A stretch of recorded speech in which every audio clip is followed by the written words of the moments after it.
Okay folk, this tutorial is going to be slightly different in that I've done it already, and I'm just going to talk you through what was going on. It's been sped up because it was nearly an hour,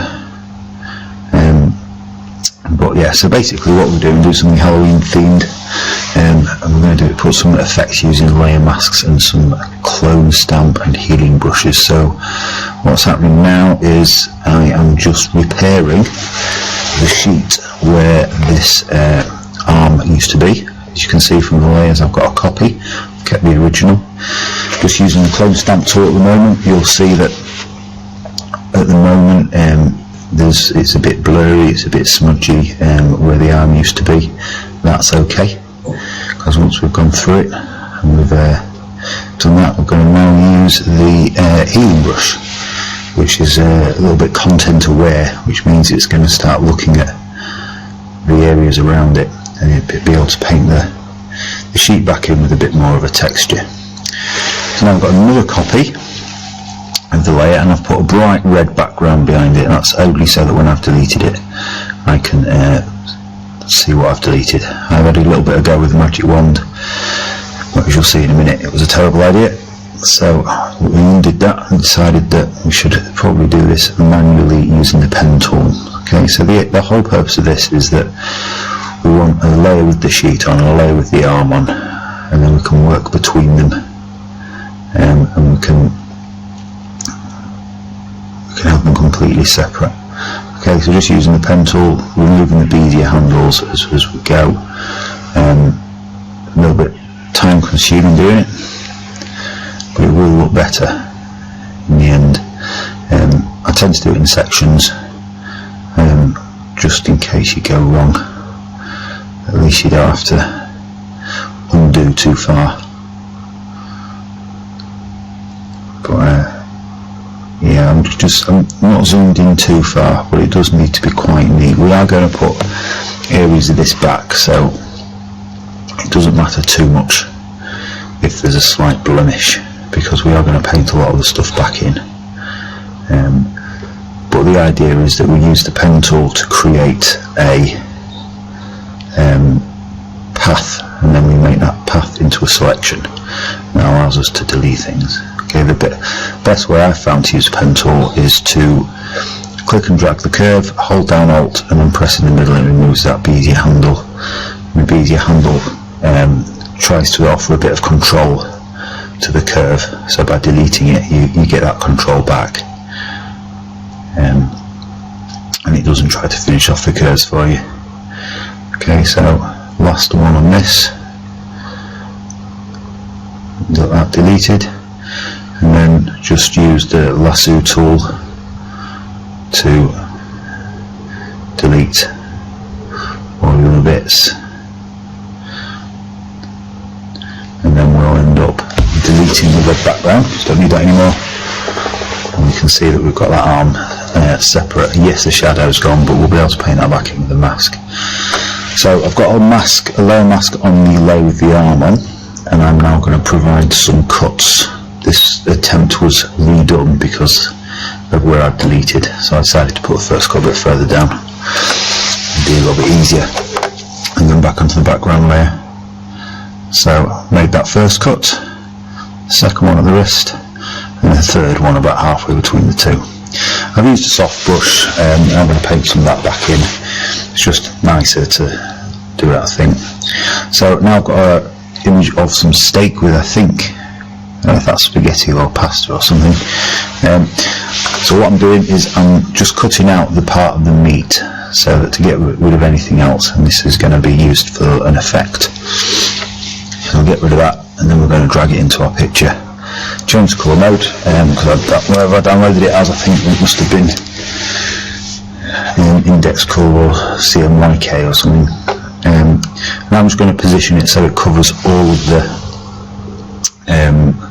cuts, and then I'm going to provide a layer mask that's a hide all. You have to do this via the menu, and then with a layer mask on that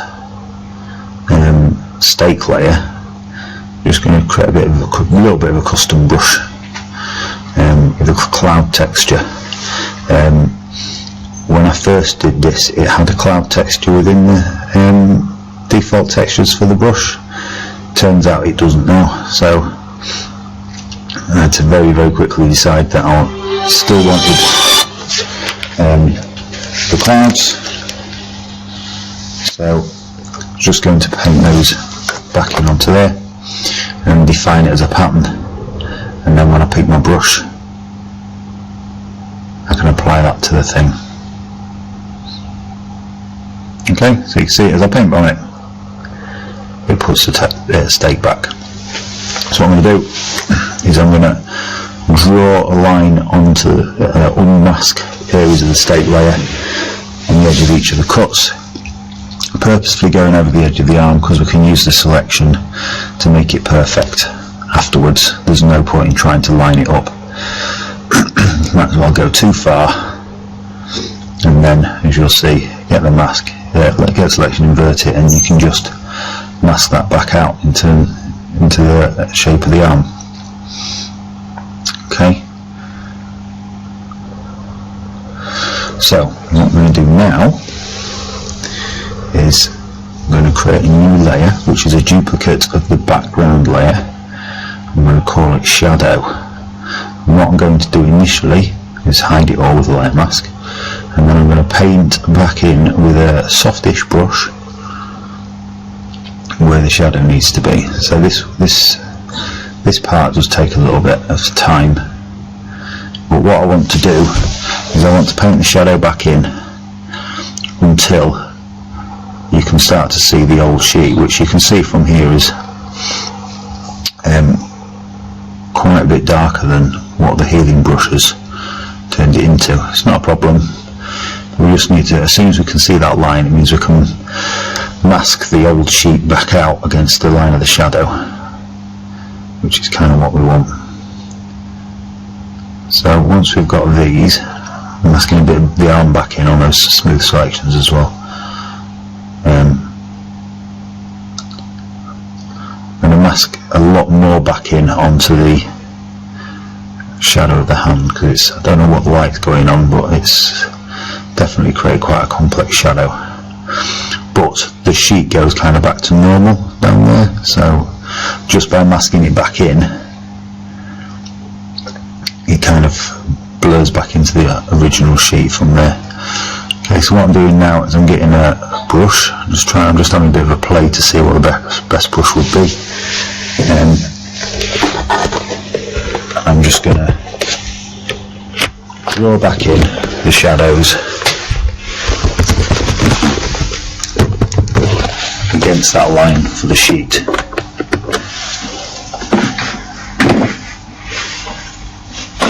Okay, so you can see there, I'm starting to get a little bit of a line against that. And now what we need to do is we need to draw the lines for the shadow where the cuts are. Okay, to make it a bit more realistic, we're going to paint the shadow so there's no shadow where the cut is, obviously. And then we can, with a few colours and filters and adjustment layers, we can make it all fit in a little bit better later on. Okay, try my best to get in line with that stake layer there. That's it, and without cutting too much out. So yeah, if you do too much, just go back. Okay, so it's starting to look a little bit better already. So what I'm doing now is I'm creating a little bit more distortion because the lines look very neat. So I'm just creating a little bit of different shaped cuts, and then just mask out any bits that have gone over the edge again. Okay, so the next phase is we're going to use the burn tool. We're going to make sure we've got mid-tone selected and the exposure is 20%. And what we're going to do is we're going to go on the stake layer with quite a small 8-pixel brush. We're just going to draw on the edge where the stake essentially meets the skin. And by burning that layer, just gives it a little bit of a 3D look. Looks like there's a little bit of a ridge between the skin and the flesh, which obviously there would be on a Halloween themed image. Okay, so you don't go overboard. If you go too far, you end up burning the whole layer, and that just defeats the point. It needs to have that difference in colour. Okay, but it's up to you when to stop. Obviously, if you're doing a slightly different image, you have to do slightly different techniques, or do them in slightly different ways.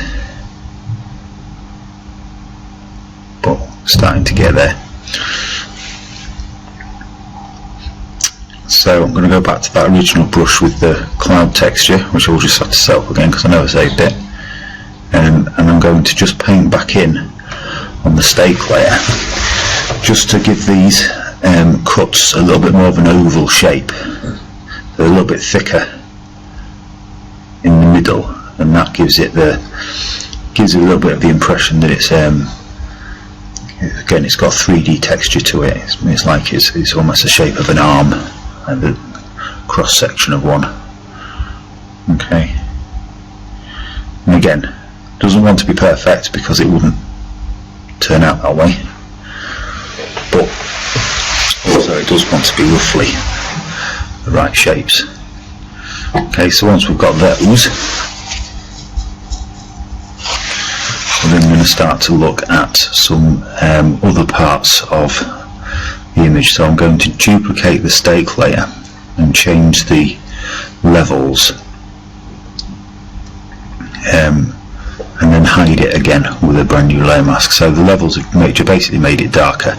So now I'm going to mask back in what you might call, so you should call them the tendons or veins, or I don't know what that's supposed to be, but that's essentially what we're doing.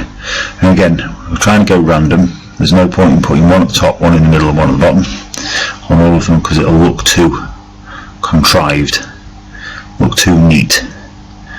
So on this one I'm going to put 3 there, and then on the others we've got 2 at the bottom. There's one with a V shape. There's all sorts of different things going on. Okay, so once we've drawn those, we need to create some shadows for them. So what we're going to do is we're going to create a new layer, and we're going to fill it with 50% grey. Grey layer selected, and find one where you can still see a bit of the texture of the sheet underneath. So multiply, and then we're going to mask it out like we've done with everything else.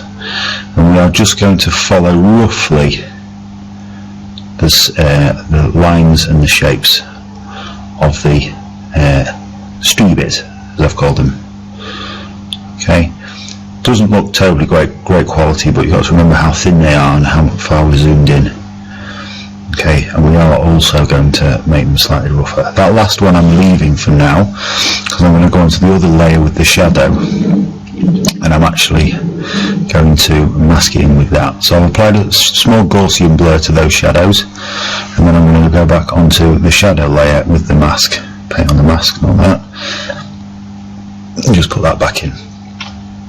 Okay, so got a little bit of a shadow going on with that. So what we're doing now is we are applying a black and white adjustment layer with a soft light blending mode. That really brings out the colours, makes it look a lot starker, a lot more in line with the feeling we're going for. And now I've just googled some various blood shapes and styles, and I'm just going to place those roughly where I want. And again, layer mask, hiding all. I'm just going to hide that adjustment layer for now, and then I'm going to paint back in on the mask around the edge. And once we've done the edge, we can then just a lot quicker fill in the rest of it. Whilst I'm doing that, if you have a look between the layer and the layer mask, there's a little chain link. If you deselect that, which I'm going to in a second, you'll see that you can then move the layer and keep the mask in the same place, which is really useful if you create a mask and then you've realised that you actually want to move it. It doesn't move the mask with it. So if you see from now, I can move that and it still keeps the mask where it is. I'm just going to do this again with another texture, probably a similar blending mode, and then just free transform that, mask out the plagiaristic copyright. I don't think that's copyright. And then I'm going to put back in a bit of a logo. So I'm going to delete that, put it into the image. I want to resize it, change the colour first, sample one of the reds from the scene already. I want to resize it so that the cross at the bottom of the logo just touches the arms, because it makes it a bit more interactive if you're going to mask it out behind that. Just kind of ties everything in together a little bit more. Okay, so I'm on a bad brush for this, so it's taking longer than it should really. Just mask it in along those lines, and then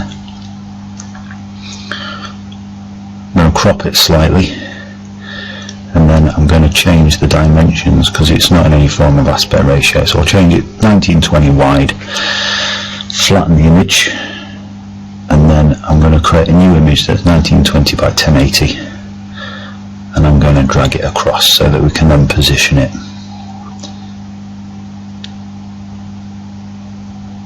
Exactly where we want. Give it a save, and there it is.